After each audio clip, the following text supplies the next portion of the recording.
The Judicial Service Commission has relieved Kangema Senior Principal Magistrate Martin Mutegi of his judicial duties following his arrest alongside Principal Probation Officer Julius Irungu Njogu by the Ethics and Anti-Corruption Commission over allegations of soliciting and receiving a bribe in connection with the matter pending before the court. The two allegedly demanded 170,000 shillings from a businessman who had been found guilty at the Kangema law courts on the 2nd of July of obtaining money by false pretenses. They allegedly assured the businessman that the bribe would secure a favorable probation report and a non-custodial sentence. Margaret Kimathi has the story.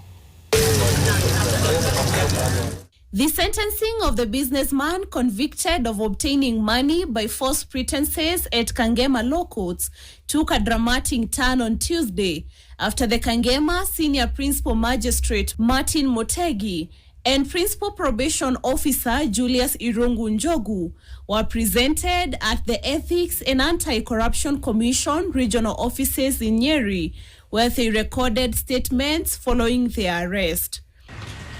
These are the moments captured by JSC investigators, showing the two at a hotel in Murang'a with bundle of cash believed to be part of the alleged bribe. The complainant came and gave us this information.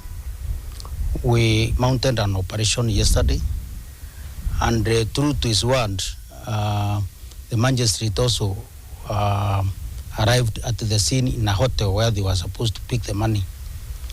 And they received the money.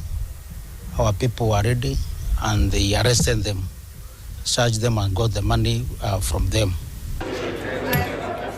Following the arrest, Judicial Service Commission Chairperson and Chief Justice Martha Koome, in a statement, described the allegations as, and I quote, "The allegations are grave and, if proved, constitute a serious violation of the law, the Judicial Code of Conduct and Ethics, and the value that underpin the administration of justice." The statement further reads, "I have consistently stated that judges, judicial officers, and members of staff cannot discharge justice with one hand and commit a crime with the other.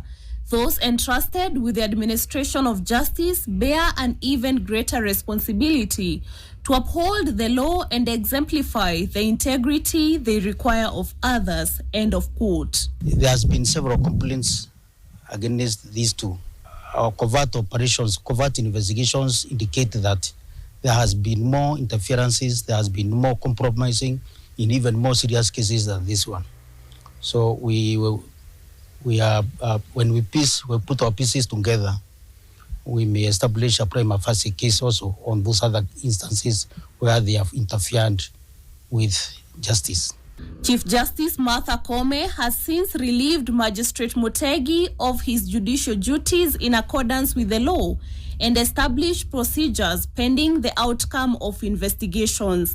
The move, she said, is without prejudice to the ongoing criminal investigations by the relevant constitutional agencies. Meanwhile, the EACC says it will intensify its crackdown on rogue judicial officers. There have been complaints all over. We have mounted some covert operations. Very soon we may be able to get others in the process of receiving money and interfering with the justice system. The Judiciary and Judicial Service Commission have commenced appropriate administrative and disciplinary actions against the two. They say they will accord Ethics and Anti-Corruption Commission necessary cooperation to facilitate thorough investigations. Margaret Kimathi, NTV in Nyeri County. Court